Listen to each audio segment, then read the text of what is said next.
Welcome to another drawing from Let's Have Fun Drawing Together. Let's dive right into today's story.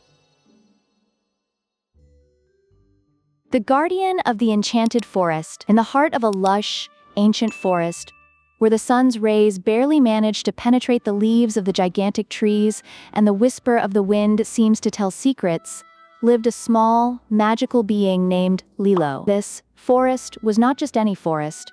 It was a realm of wonders where every rock, tree, and stream had a story to tell, and every creature lived in a delicate balance. In this world full of mysteries, Lilo was more than just an inhabitant. She was its protector, its guardian. Live in paper, Lilo was a gnome, a tiny creature with a silver beard, eyes sparkling like the dew at dawn, and a pointed hat adorned with fresh moss and tiny wildflowers. Her clothes, made of natural fibers and dyed with pigments from berries and tree bark, seemed a reflection of the forest itself, allowing her to blend perfectly with her surroundings. Although small in stature, her heart was full of love for nature and its inhabitants. Ever since he was just a child, if gnomes can even be considered children in the human sense, Lilo had shown a deep connection to the forest. He had been born in a small cave, hidden beneath the roots of an ancient oak tree. A tree that, according to the legends of the forest, was over 1,000 years old. His mother, Nira, and his father, Biro, raised him to understand the magic of nature and respect its power. From the moment he took his first steps, Lilo began to explore the green and vibrant world around him. During her childhood, she spent countless hours playing in the sun-drenched glades and splashing in the crystal-clear streams. She learned to communicate with the creatures of the forest. The birds taught her their songs, the rabbits showed her the secret routes through the bushes, and the butterflies whispered the secrets of the flowers. But most of all, Lilo learned to listen. Her parents taught her that the forest is always speaking, whether through the creaking of a branch, the whisper of the wind, or the murmur of a river. When she reached adulthood, which for a gnome occurs around the age of 100, Lilo took on the role of guardian of the forest. Since then, her life had been dedicated to protecting the delicate balance that kept the place in harmony. Each day, at dawn, Lilo would rise in her little cave, which she had now transformed into a cozy home. Inside, there was furniture carved from wood, adorned with intricate patterns that told stories of the forest. Tiny lamps made from firefly cocoons hung on the walls, softly illuminating his space with a warm glow. His routine began with a morning walk along the forest paths. With his wooden staff, carved by himself from a fallen branch, he would walk every corner, making sure the trees were healthy, the streams clear, and the creatures at peace. He greeted everyone he met along the way, from the shy deer hiding in the bushes to the playful squirrels running through the branches.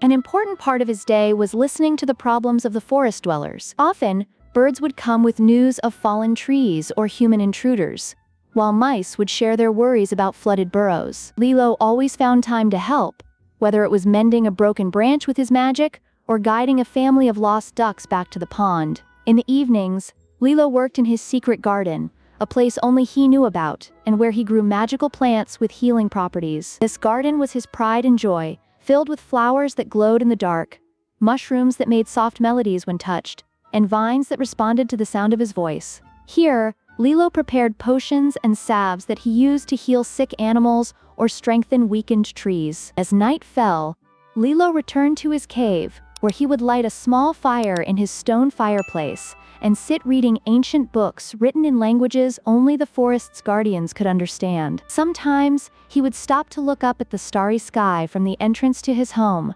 reflecting on his mission and the role each creature, large or small, played in the great cycle of life. Although he was surrounded by animal friends and found solace in nature, Lilo also knew what it was like to feel alone. He was the last of his line, and he often wondered if there would ever be another gnome willing to take his place as the forest's guardian. Yet these doubts never took away his joy or his dedication. To him, the forest was his family, and as long as he could breathe, he would continue to care for it with all his being. Lilo was not just a protector.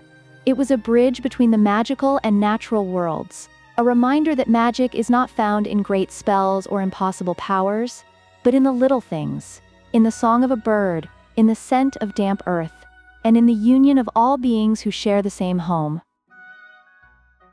Chapter 1. Lilo's Secret.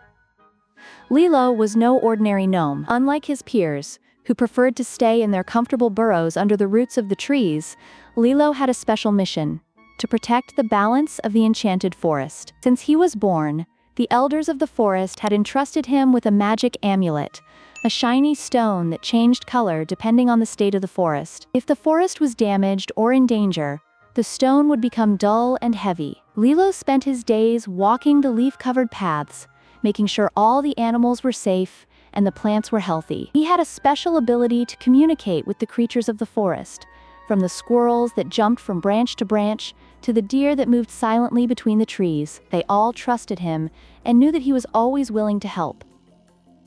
Chapter 2. The Mystery of the Whispering Trees. One day, as Lilo was taking his morning walk, something strange stopped him dead in his tracks. The trees, which normally greeted him with a warm whisper as the wind passed, were completely silent. It was an unnatural silence, as if the forest was holding its breath. Lilo felt a chill run down his spine. Something was out of place, but he didn't know what. He walked towards a group of ancient oak trees, known to be the wisest trees in the forest. Their branches were still, and their bark, normally rough and warm, seemed cold to the touch. Lilo closed his eyes and pressed his palm against one of the trunks. "What is it, old friend?" he asked in a whisper. At first, there was no response. But then, a faint murmur emerged from deep within the tree, as if speaking from another world. "Something is disturbing our roots," the voice said in a deep, worn tone. "Something dark is moving beneath the ground." Lilo frowned. She knew that trees rarely got worried without reason. "I'll go investigate," she promised. As she spoke, a pair of squirrels jumped down from the branches above and landed near him. "Lilo, something strange is happening," one of them exclaimed, her eyes filled with panic. "This morning, the mushrooms in the clearing began to wilt, and the stream is slower than usual." The little gnome felt a spark of worry ignite in his chest. The mushrooms in the forest were essential to the health of the ecosystem, and if something was affecting them, it could be a harbinger of a bigger problem. Wasting no time, he decided to head out to the clearing to investigate. When he arrived, the landscape broke his heart. The mushrooms that normally formed a bright ring of colors had lost their luminosity. Their caps, which used to be soft and fluffy, were wrinkled and dried out. Lilo knelt down to examine one of them and noticed a black, slimy substance at the base of the stem. "This isn't natural," he muttered. He ran his fingers through the substance and felt an unpleasant tingle, as if something malevolent was emanating from it. His mind began to race with questions. What could be causing this? And why now?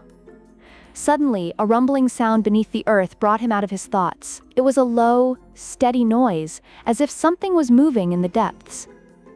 The squirrels that had followed him squeaked and climbed into the trees. Lilo looked down at the ground in concern.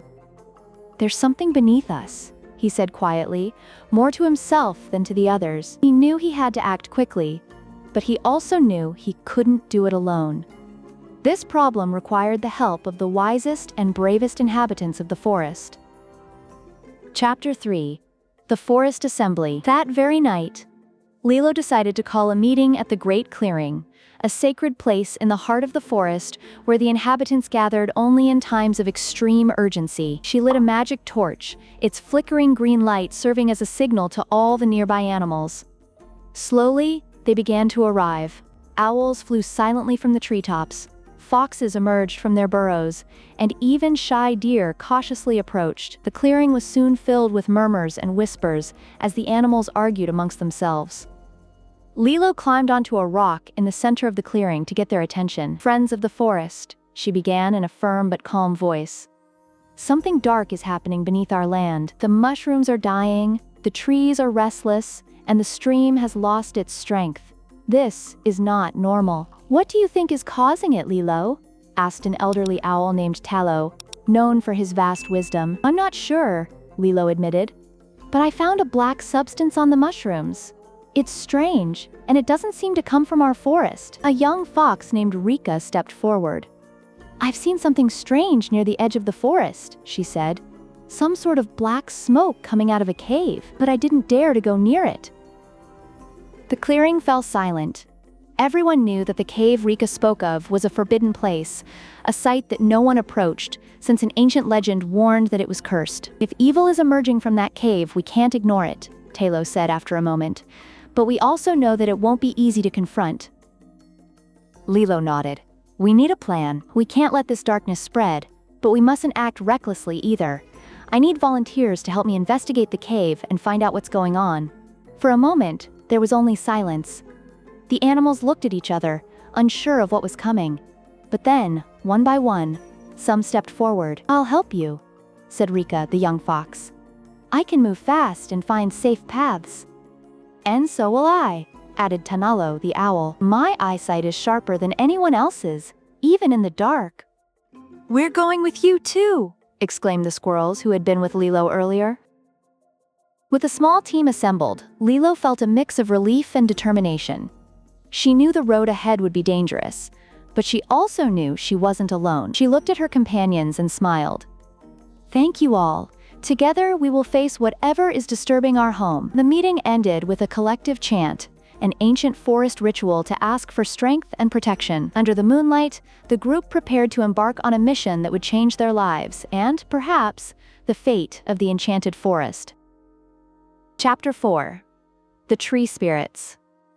When Lilo reached the Tree of Knowledge, she felt tiny in the face of the towering presence of the trunk. The roots jutted out of the ground like the fingers of a gigantic hand, and the leaves seemed to whisper words in an unknown language as they swayed in the wind. The face carved into the trunk lit up with a soft green light, and the spirit's eyes slowly opened. "Little gnome," the spirit said in a voice that seemed to come from deep within the earth. "I have felt the pain of the forest in my roots. What do you need from me?" Even anew. Lilo took a deep breath and explained in detail what was happening. The trees being torn down, the animals fleeing in terror, and the human machinery that showed no signs of stopping. Each word she spoke seemed to weigh more than the last.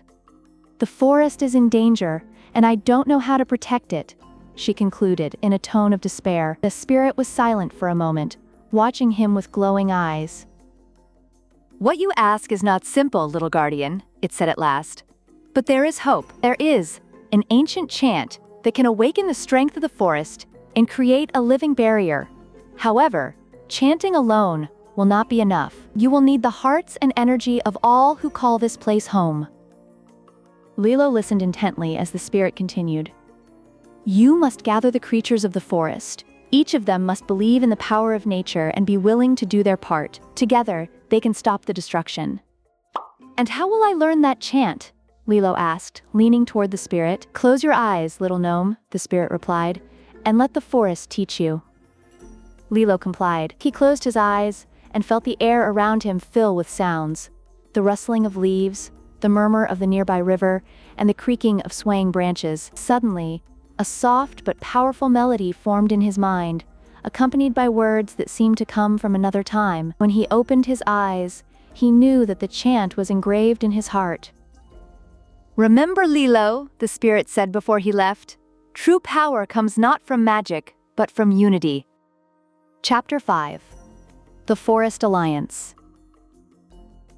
Lilo left the Tree of Knowledge with renewed determination, but she knew the challenge was just beginning. The spirit had given her the song, but now she had to convince all the creatures of the forest to work together. She began her mission in the clearing, calling the animals with a high-pitched whistle. Little by little, they began to arrive. Squirrels, foxes, deer, and even a large, lazy bear that yawned as she approached. Birds filled the branches, watching from above with curiosity.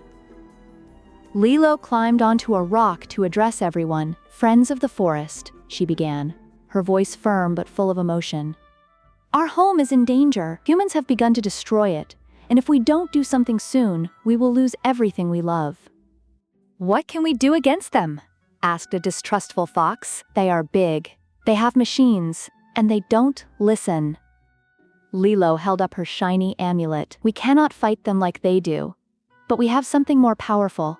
The magic of the forest. With its help, I can recite a song that will awaken the force of nature and stop their advance." "And what do you expect from us?" asked a young deer. "I need each of you to offer your energy to the forest," Lilo explained. "It doesn't matter if you're small like a mouse or big like our bear friend. If we all join forces, we can do it." A heavy silence fell over the clearing as the animals exchanged glances. Finally, Alba, the owl who had accompanied Lilo earlier, spoke from a high branch. "I believe in Lilo. He's always protected this forest, and if he says we can do it, then we should try." "I'm with you too," the bear said, stamping his large paws on the ground. Slowly, the other animals began to offer their support. Squirrels squealed excitedly, birds sang in approval, and even the wary fox nodded with a shy smile. "Very well," Lilo said, relieved. "We'll meet at dawn in the clearing where they're logging. Together, we'll save our home." Chapter 6: The Protection Spell. As the sun began to peek over the horizon, Lilo was already in the clearing, waiting for her friends. One by one, the animals arrived, forming a circle around him. The atmosphere was charged with tension and hope. "Remember," Lilo said as she looked at her companions, "we must be united right now. I will close my eyes and recite the chant, but I need everyone to think of the strength of the forest, of what it means to us. That energy will be what activates the magic." Lilo took a breath and began to recite the chant. The ancient words flowed from her mouth like a river, filling the air with a deep, vibrant echo. The animals closed their eyes and concentrated their energy, imagining strong roots, tall trees, and a forest full of life. At first, nothing happened, but then, the ground began to tremble slightly. The roots of the nearby trees slowly rose, moving as if they were alive. They intertwined, creating a dense wall that grew larger and larger, blocking the passage of the machines. The surprised humans tried to continue cutting, but the roots were impenetrable. Branches moved to block the saws, and fallen trunks rose to form new barriers. Finally, the workers dropped their tools and retreated, muttering about how strange this forest was. As the humans disappeared, Lilo's singing came to an end, and the forest fell into a deep silence. The gnome fell to his knees, exhausted but filled with joy. He looked at his friends, who watched him with admiration and pride. "We did it," he said with a smile. The animals roared, sang, and clapped in celebration. Alba, the owl, perched on his shoulder and said, "Today you reminded us that, even though we are small, our union can achieve incredible things." "And it always will," Lilo replied, looking out at the forest with gratitude. Chapter 7: A Forest at Peace. With the humans gone, the forest regained its tranquility. The animals celebrated Lilo's bravery with a big party under the stars. Alba the owl offered a toast in honor of the little gnome. "Today, we have all learned an important lesson," said Lilo. "Nature gives us everything we need, and it is our duty to protect it." Lilo's amulet glowed brightly again, indicating that balance had been restored. Even though she knew her mission would never end, Lilo felt stronger than ever, knowing that she could always count on her forest friends. And so, the little gnome continued his life, protecting nature and reminding everyone he met that, even though they are small, their actions can have a big impact on the world. Thank you for watching. Watch another video on our channel. Let's have fun drawing together, where another unique character embarks on a new adventure.